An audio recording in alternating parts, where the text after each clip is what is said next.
Hey, how are you doing, boys and girls? Welcome back to some more Grey Zone Warfare. So today, we're going to carry on with a few things which the veterans of Grey Zone Warfare will know, but this is something which maybe the people coming into Grey Zone Warfare won't know, and it will help you in deciding what gear you should be picking, what ammo you should be using, and it doesn't matter what vendor level you are, you can then use this information to figure out what ammo or what armor is best to purchase on your adventures on Grey Zone Warfare. We're also going to go over some really handy websites, a really handy Discord, and to add on to this, I'm going to create a playlist, a beginner's playlist, which is going to be in the channel, like the main part of the channel. If you scroll down, you'll see the beginner's playlist. So if you are new to Grey Zone Warfare and you want to learn everything you can about it in terms of like the current version, which is 0.2, on to also 0.3 Winds of War. The information in this playlist from the videos there will help you in both the current version and the upcoming version. Just kind of get you started in the game,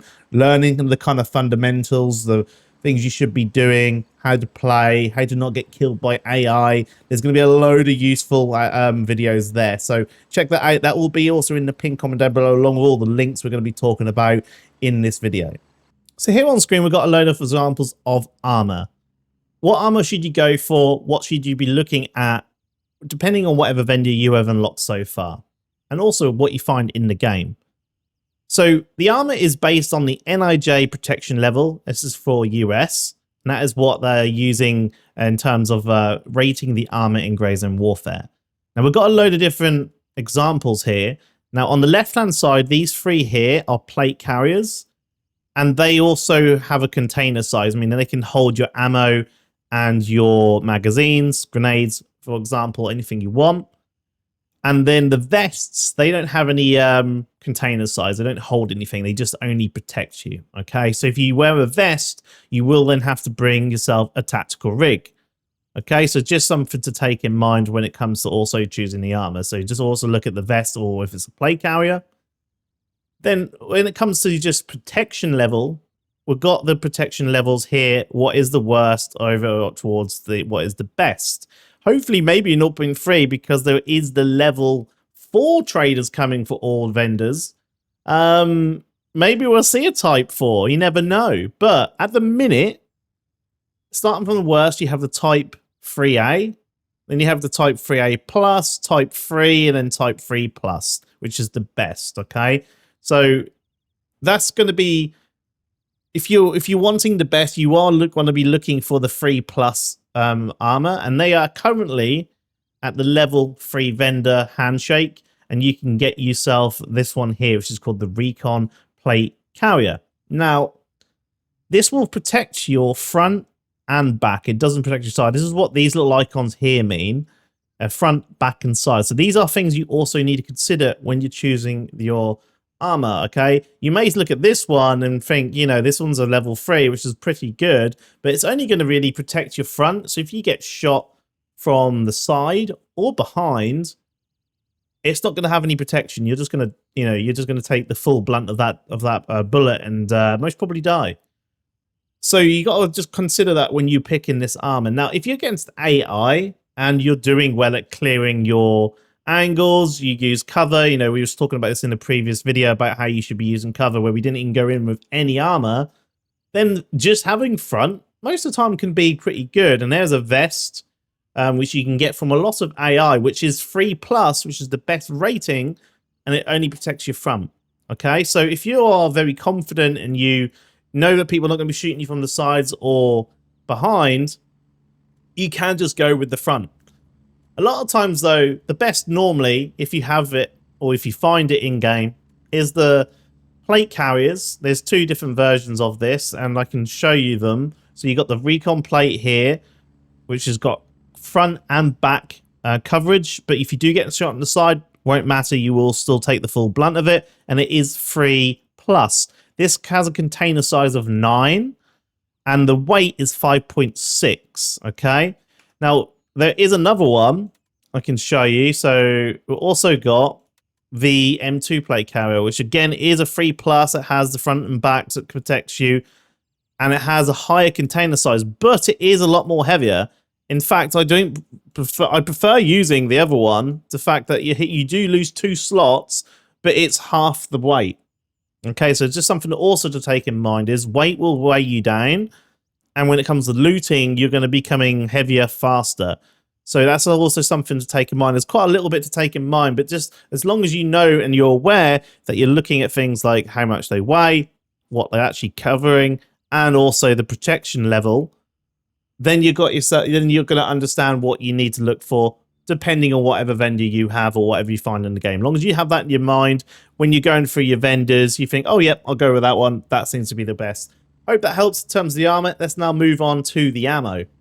So coming into Brazen Warfare, one of the things that I found confusing at the start was trying to figure out what ammo was the best. And back when it first came out, there was no charts or anything we were going to talk about. It was more just kind of trial and error.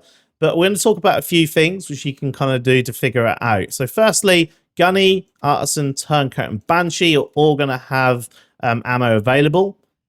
And the best rule of thumb first is if you want to try and figure out what ammo you want, first just find the gun you want. So if we've got an M4 we want to use, if you just click the M4 once, it's actually going to highlight the ammo and the magazines, including also attachments and everything which can go onto the gun. But it's handy because it will let you know the ammo. Now, if we're looking at the ammo, a really kind of rough estimate / rule of thumb, and it's not for everything, but it's a good little way if you just want to quickly figure out what's the best ammo to quickly buy if you want to get back into your missions, is whatever one's the most expensive normally is the better ammo to go with, okay?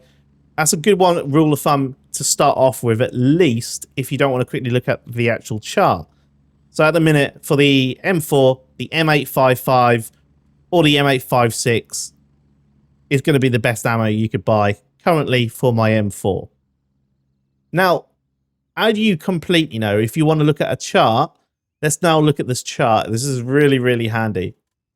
So this ammo chart was made by Good Boy, who's another awesome content creator, and TYY. So big shout out to these guys for making this and putting time and effort into doing this, okay? Also volunteers was Jay, Waffle, and Dumb Dog coming in, most probably volunteering to get shot at while they're testing this. So here is the whole chart for every single ammo type in the game. Now we'll talk about the 5.56, right? So let's look at the 5.56 Now, as we can see here, we said the best ammo we could buy at the time was the M8556, and it also was the M855. But you can see there is a little bit of difference with the M856 and the M855. The M855 with specific barrels, as you can see the barrel length, will penetrate everything. Level 3 plus with the 18 barrel and the 20 barrel, it's not too bad at all. It will penetrate everything with the M855. So that's all you kind of need. If you get into the further ranges at 50 meters, as long as you got the 20 barrel at 50 meters, you're still going to penetrate level 3 plus. And then at 100 meters, we can look at the M855, and that's where it kind of starts to pop, go a little bit lower, right? But this is a really good chart to figure out what you should be using. This is why some of the lootable ammo, which can only be found in raid, can be really beneficial. Now, I wouldn't personally use this ammo for PvE because the M855 does this really, really well.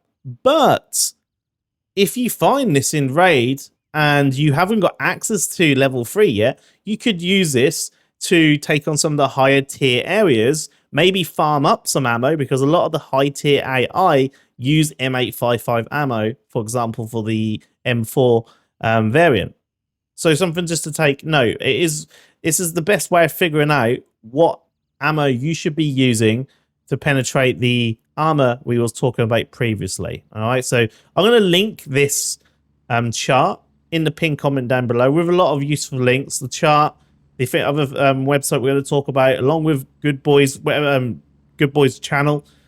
Please check him out. He's a really, really awesome content creator who does also Grey Zone Warfare stuff. So a lot of things will be in the pinned comment, not the description, but in the actual pinned comment. So this is how you can tell. I'll leave this here. It's really, really handy. If you're just trying to figure out what ammo to use, you can have a little look at this chart. Off you go. The next thing I want to talk about is the Grey Zone Warfare TacMap Online. Okay, I again will leave this in the pinned comment down below. But having this either on your second monitor or just Alt Tab to have a little look at this can greatly increase the speed at which you can complete your missions. All right. This gets updated very fast. So even when 0.2 first came out, a lot of things were updated ready for people when they came into the game for 0.2. It is updated regularly, and you can also join the Discord and suggestions and add things to help improve the map. I use this all the time, especially when I'm trying to do my like speed runs through missions. If you want to get out at the start of town, for example, really fast, or maybe you're just struggling to figure out what the hell you're supposed to be doing for a certain mission. This is also great for looting, because there's going to be times where on a mission you may need a key, right?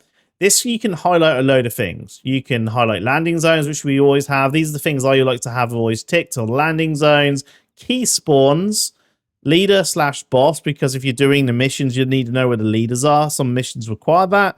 And then I have locked doors.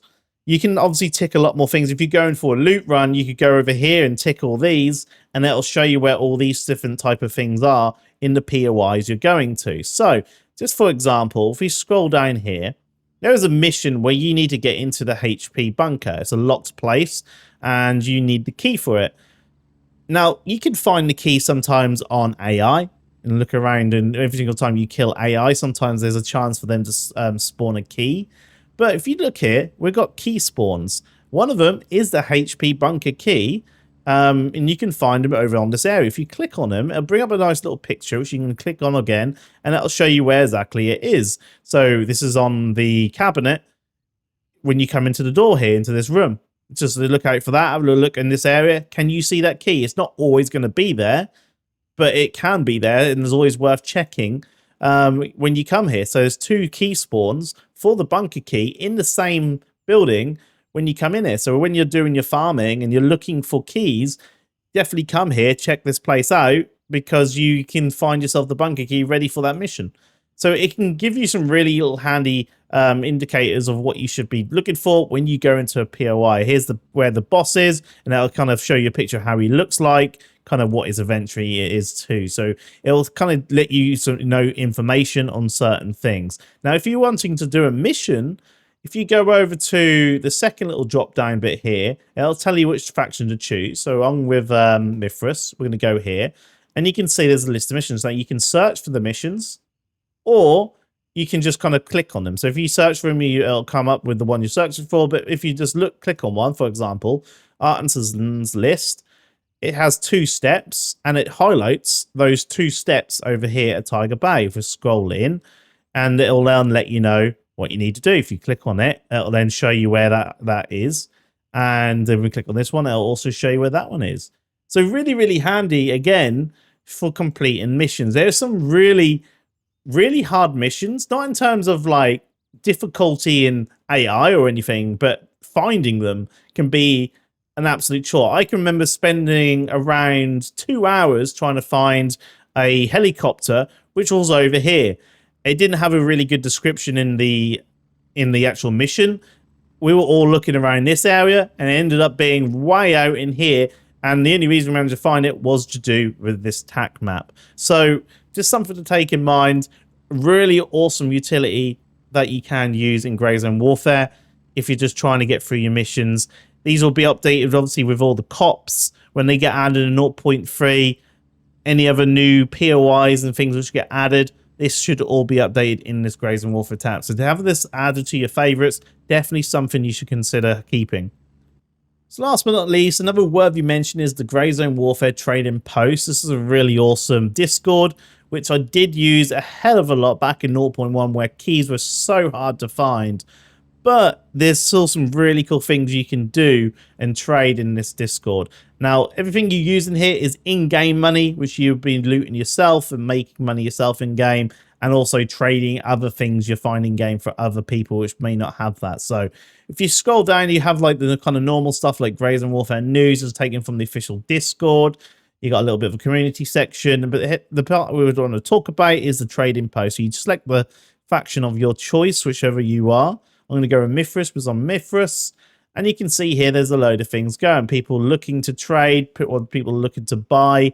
For example, this post here has a hell of a lot of things by the looks of it.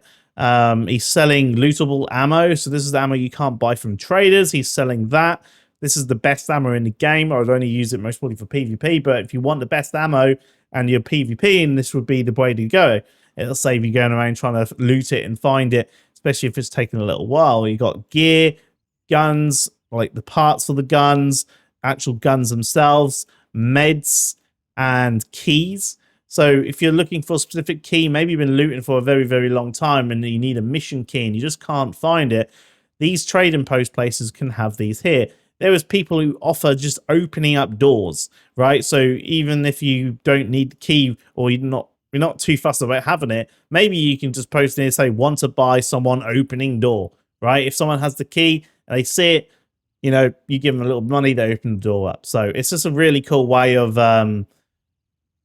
you know, getting things you need if the RNG is being absolutely horrific for you. For me, going and buying the AK-308s might be an option for me because my RNG finding the AK-308s is horrendous. So I might be using this a little bit more myself recently. There's also Sherpas here. So if you're looking for a Sherpa or someone to help you out with a mission, this is going to be also a good place, especially if you're new. Maybe you're struggling with something and you can't get a mission done. Maybe you're struggling with the kind of high POIs, right? Come here, see if someone can help you out. There's a little FG here for you to be able to get you through. So just something to take note. The Discorder here, it can be really, really handy. Anyway, guys, thank you so much for watching. That is the end of the video for today. And comment section down below if there's something you learned new. This is mainly aimed obviously towards the newer players. For all us veterans, we kind of use a lot of this stuff already. Anyway, guys, thank you so much for watching. Catch you all later.